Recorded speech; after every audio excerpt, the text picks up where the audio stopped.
What's up guys, dinofries here once again, and today I want to talk about my 5 favorite albums of 2022. So let's get right into it.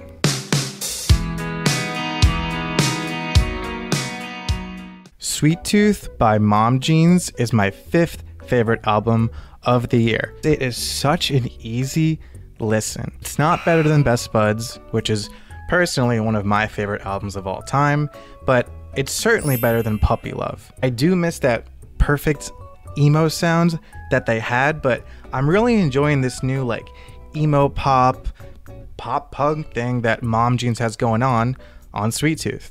It's like sad, but not too sad, and you're too busy bopping your head along to notice anyways. This is the exact kind of record that I like jamming to during late night drives in my car or screaming at the top of my lungs while showering. Also, I can play this album while my mom is around, so that's a plus. Some highlights on this record for me include Anime Theme Song and Tie-Dye Acid Trip. But my absolute favorite song on this record, it's gotta be 10 Minutes. I'm feeling ready. Misery Made Me by Silverstein is my 4th favorite album of this year. It's just another solid album from these post-hardcore guys who simply never miss. They're so consistent. Like the rawness from the old days is kind of gone. I mean, It's Snow When Broken Is Easily Fixed, or Discovering the Waterfront, or even Arrivals and Departures. But I don't really care. I mean, they still go hard, and the screams are still sick. When people ask me what my favorite band is, I usually say Silverstein because they were one of the first bands I started listening to back in middle school that got me into the scene. And many bands that are still going today that were around back then, they don't really keep my attention anymore with their new music. But Silverstein, they got me in a chokehold. The tracks on this record are so damn catchy. I'll listen to it at the gym and I can't help myself from headbanging and ripping air guitar solos in between sets. Some highlights on this album for me include Die Alone, Slow Motion, and Live Like This, which all have features, but my absolute favorite is 100% The Altar / Mary. I think is a lot of everyone else's favorite too.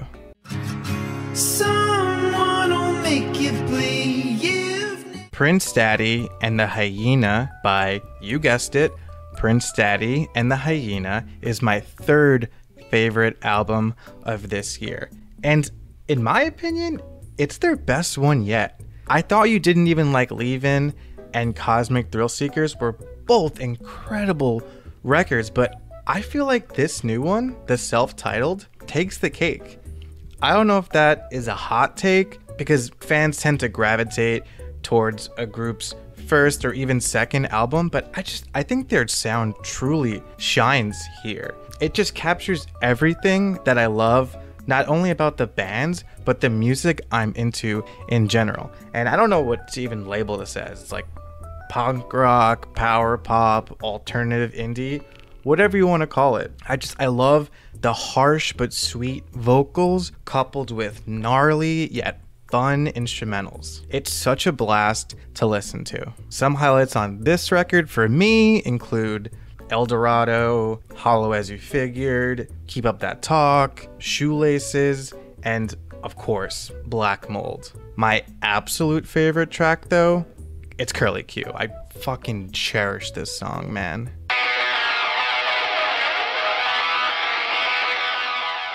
No Pressure is No Pressure's self-titled album, and it is my 2nd favorite album of the year. It's also their very first full-length record. This is Parker Cannon from the Story So Far's band, but it doesn't sound anything like Proper Dose, their last album.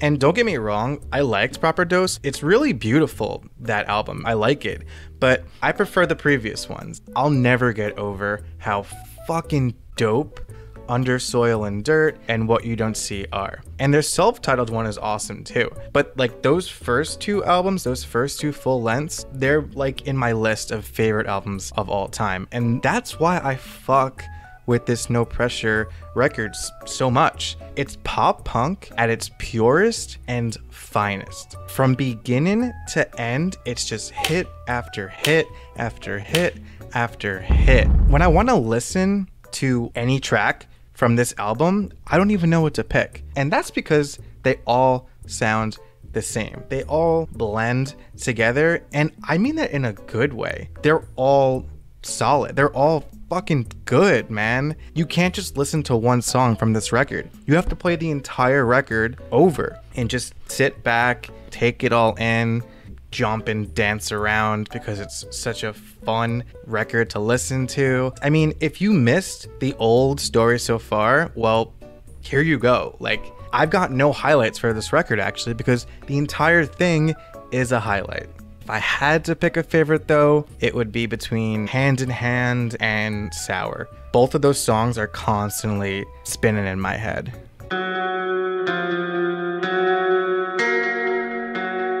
Color Decay by The Devil Wears Prada is my #1 album of this year. While the other records, the ones that I talked about, are fantastic, they're great, but this was actually a no-brainer for me. I can count on one hand the amount of times I've listened to a record that perfectly spoke to me.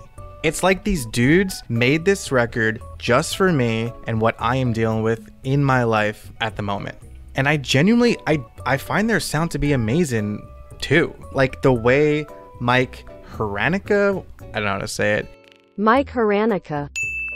And Jeremy DePoyster. The way the screams, like his bleak voice pairs with the other guy's smooth singing, like it just works. And I liked this band a lot growing up, but in my opinion, this is peak Devil Wears Prada. It's exactly what I want and need from a metalcore album today. As a 28-year-old dude, this is what I'm looking for. The lyrics, they're emotional, they're about real shit, and the instrumentals are still heavy as fuck, but like poppy enough to be catchy, but like brutal enough to get your blood pumping. The rough, melodic screaming and the soft, luscious singing, they complement one another. Like this is harmony. This is metalcore harmony. Straight up, I teared up the first time I listened to this. Then again, the second time. I'm at a loss of words really when I describe this album and how much it means to me. Like all I can really say is like just thank you to The Devil Wears Prada for making this masterpiece of a record. Obviously, you know what I'm gonna say. The whole album is just highlights, front to back. But I do have a favorite track, and that's Trapped. Because, man, does that song hit me right in the feels. Alright guys, that's about it for me today. Leave a like, leave a comment, let me know what you think, let me know your favorite albums of the year. Subscribe if you haven't to me already, and yeah, see you guys in the next one. Peace out.